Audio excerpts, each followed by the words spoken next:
Kalau tua itu kan nggak bisa ditolak, prinsipnya kan kayak gitu. Cuman mungkin stigmanya selama ini menjadi tua itu adalah sesuatu yang negatif. Sementara menurut kita enggak. Tua itu pasti, tapi keren itu adalah pilihan. Yang namanya sehat tadi itu nggak cuman badan aja, tapi body, soul, and mind gitu ya. Jadi tiga-tiganya tuh harus sehat. Nah sebenarnya sih ini klise kalau dibilang sehat itu lifestyle-nya mesti benar. Tapi kan kadang-kadang kita ibaratnya gini, undang-undangnya harus sehat, tapi juklak juknisnya ya betul. Aku selalu bilang enggak bosan perempuan, sebenarnya laki-laki juga. Siapapun usia di atas 30 ya. Kenapa? Karena hormon itu mulai decline banget ketika umur kita starting di 30. Kita mulai hormon itu balancingnya itu ternyata bergantung sama otot. Jadi aku selalu nggak bosan. Gitu ya. Jadi olahraganya pilihlah resistance training. Apa tuh? Ya, olahraga yang memperbanyak otot.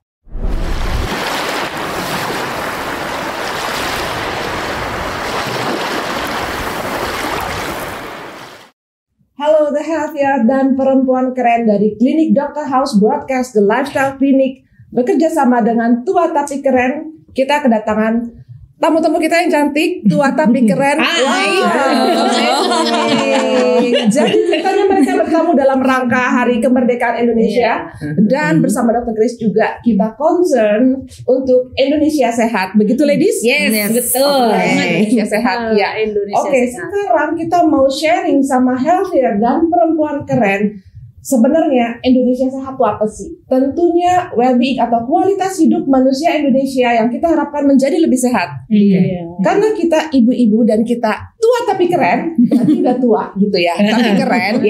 Berarti kita sebagai pengasuh anak, perawat keluarga, tentunya kita harus sehat dulu dong. Setuju. Oke, let's share. Mungkin saya akan mulai dulu dari tamu kita ya dok. Dari tua tapi keren nih ya. Sekarang sebenarnya visi-misi kalian nih. Sampai bertua tapi kerennya tujuannya kan untuk apa sih? Nih Fanny aja jawab. Ya pokoknya kalau tua itu kan nggak bisa ditolak, prinsipnya kan kayak gitu. Cuman mungkin stigmanya selama ini menjadi tua itu adalah sesuatu yang negatif. Sementara menurut kita enggak, menjadi tua itu memang nggak bisa ditolak. Tapi keren itu selalu bisa kita, iya kan?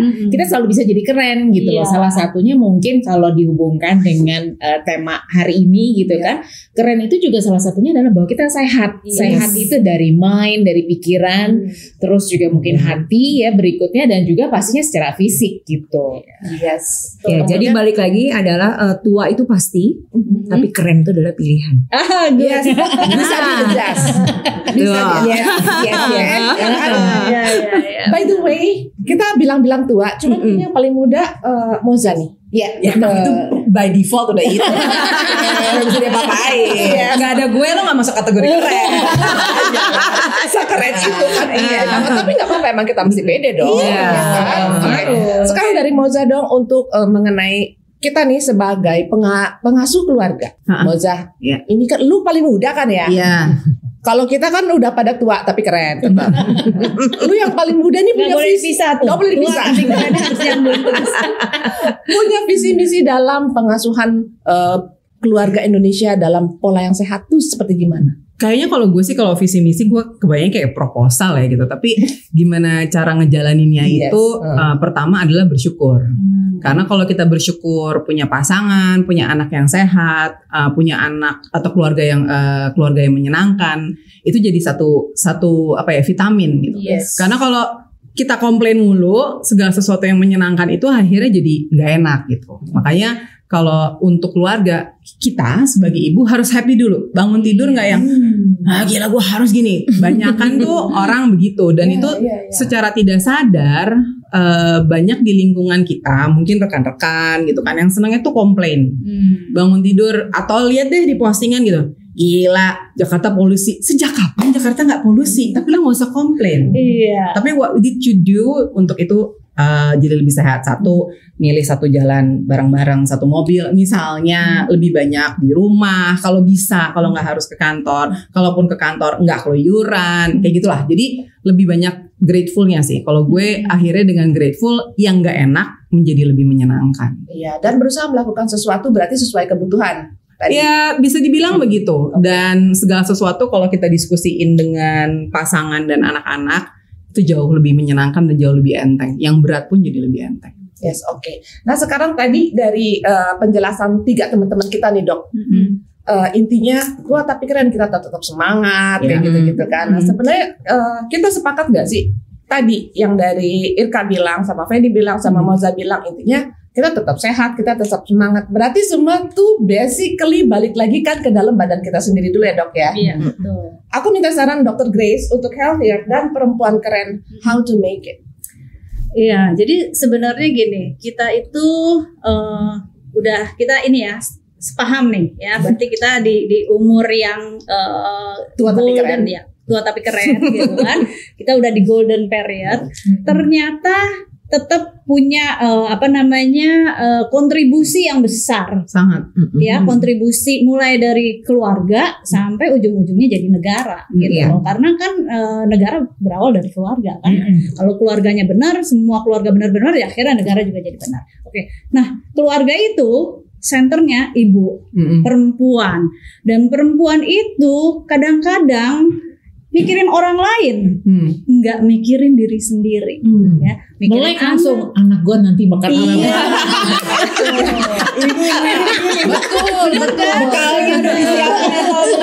pulangnya gimana? Benar. Bayangin seorang ibu ketika dia lagi sakit, dia tetap mikirin masak apa ya hari ini, gitu loh ya. Anak sekolah pulangnya gimana? Itu ibu, gitu kan. Dan kita kadang lupa bahwa kita itu harus sehat, baru nanti keluarganya sehat. Nah ini yang aku mau ajak semua perempuan bahwa being selfish. Boleh ya. Iya, kita tuh harus selfish. Kita harus untuk diri kita. Bukan sesuatu yang haram, me time gitu loh ya. Kita ketemu sama temen, kita diskusi, kita nambah ilmu, kita keluar dalam sisi yang positif gitu ya. Jadi aku setuju tadi yang namanya sehat tadi itu nggak cuman badan aja, tapi body, soul, and mind gitu ya. Jadi tiga-tiganya tuh harus sehat. Nah sebenarnya sih ini klise kalau dibilang sehat itu lifestyle-nya mesti benar, tapi kan kadang-kadang kita ibaratnya gini, undang-undangnya harus sehat tapi juknisnya begitu. Setuju dok kalau gitu dok. Iya jadi harus gimana gitu ya. Pertama gratitude ya, bersyukur dulu, bangun pagi gitu kan, ngelihat matahari, berjemur itu udah sekarang kita disuruh grounding ya. Orang zaman dulu emang kemana-mana nyeker sih ya. Tapi itu sebetulnya ada artinya. Even gratitude aja katanya terakhir aku baca di jurnal, gratitude itu merangsang di otak kita itu banyak banget ya. Hanya dengan bersyukur aja itu rangsangan di otak itu hasilnya berbeda dengan orang yang tidak bersyukur. Itu udah merubah pola hidup kita. Terus kita baru mulai ya, kita nyiapin namanya juga nyiapin makanan ketika kita happy. Beda hasilnya. Nyiapin makanan kitanya lagi ngegrundang itu beda ya. Terus seorang perempuan itu harus selalu cari ilmu. Dia makan gitu. Gimana nih biar makan? Sekarang trennya gimana sih makanan yang sehat? Udah nggak 4 sehat 5 sempurna lagi ternyata sekarang. Udah tahu belum? Nah, belum. Gizi seimbang. Sekarang udah beda namanya. Jadi perempuan tuh harus pinter. Perempuan di usia berapapun tuh harus pinter ya, karena ternyata negara itu bergantung sama perempuan. Perempuan harus pinter, perempuan harus sehat, perempuan tuh harus selfish buat dia untuk memperkaya dirinya ya. Jadi jangan kita ngerasa gue cuma di rumah tangga, di rumah doang. Aduh, ibu rumah tangga itu orang paling sibuk. Setuju ya. banget. Jadi kalau tadi ditanya gimana, sebenarnya udah banyak caranya. Aku mau nyampein, sadarin dulu. Kadang-kadang kita tahu caranya tapi nggak dikerjain gitu loh. Karena kita nggak ngerasa haruskah gitu ya. Jadi sebetulnya yang harus kita bangun dari waktu yang obrolan sempit ini, yang harus kita bangun adalah rasa percaya diri dan rasa bahwa kita ini penentu negara. Yes, Itu ya. Dok, mungkin biar benar-benar bisa lebih bermanfaat, boleh di-share sedikit yang tadi namanya pola hidup sehat itu, Dok. Oke. Yang jelas sih aku selalu nomor satunya tuh nutrisi. Nutrisi. Jadi makanya aku bilang tadi perempuan itu mesti pintar, mesti tahu gimana caranya gizi seimbang ya. Kapan itu ibu tuh mesti fasih ngomong, berat badan anakku misalnya 40 kilo, berarti dia harus dapat protein 40 gram, 1 gram per kilogram berat badan. Dan ilmu ini di mana-mana ada, nggak harus jadi dokter gitu kan. Terus harus apa nih yang harus dihindarin? Too much sugar pasti. Kita sekarang jalan ke mall, coba lihat kanan, kiri, depan, belakang, siapa yang nggak jualan sugar ya? Semua minuman yang enak. Kadang-kadang aku masuk mall, aduh baunya enak banget ini sumpah gitu kan, bau apa percampuran antara tepung dan gula ini benar-benar. Nah itu yang mesti oke deh, anaknya cuman boleh mungkin seminggu sekali atau kalau udah pinteran sebulan sekali itu. Lalu kedua lebih klise lagi exercise. Ya aku tuh selalu coba diulang dong. Oke. Biar banyak gitu yang dengar. Harus ya exercise. Exercise-nya apa dong? Oke, gini, aku selalu bilang enggak bosan perempuan, sebenarnya laki-laki juga. Siapapun usia di atas 30. 30 ya. Kenapa? Karena hormon itu mulai decline banget ketika umur kita starting di 30. Kita mulai hormon itu balancingnya itu ternyata bergantung sama otot. Jadi aku selalu nggak bosan. Paham gitu ya. Jadi olahraganya pilihlah resistance training. Apa tuh? Olahraga yang memperbanyak otot. Ya contohnya kalau ibu-ibu, aduh maksud sekarang sih gue mesti angkat beban, mungkin gitu kali ya. Tapi mulailah dari yoga. Yoga itu kan kombinasi resistance training dan flexibility atau pilates. Syukur-syukur nanti ujung-ujungnya ya udah deh gue angkat beban deh dok gitu.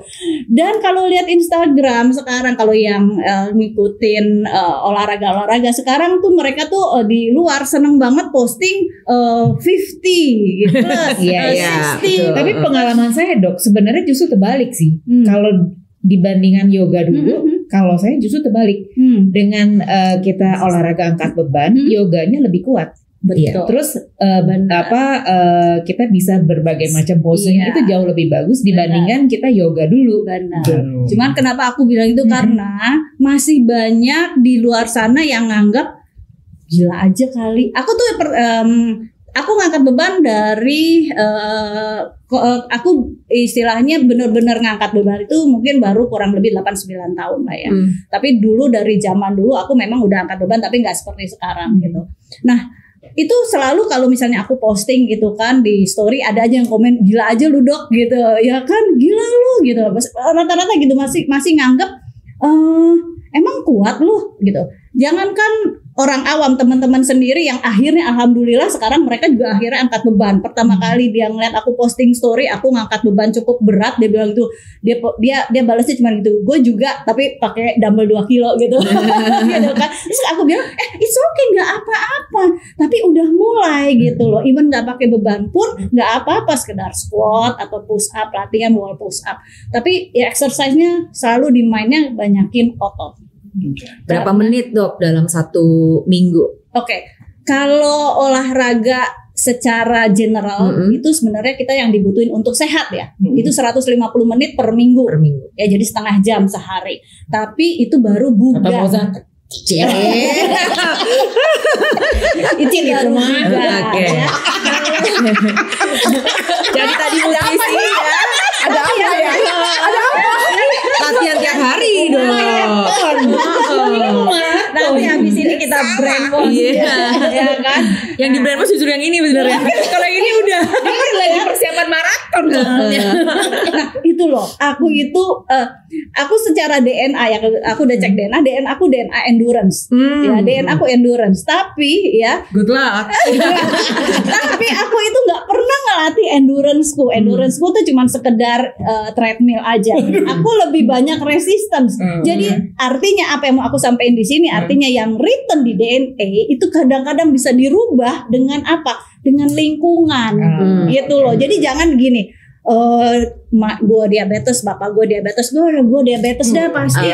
Bener dia, iya betul. Oke, ini mindful. Oke, ya jadi enggak, aku udah buktiin karena di DNA aku tulisannya aku juga secara DNA karena keluargaku strong banget diabetesnya, DNA aku juga DNA diabetes, tapi aku bisa ngebuktiin aku tidak diabetes.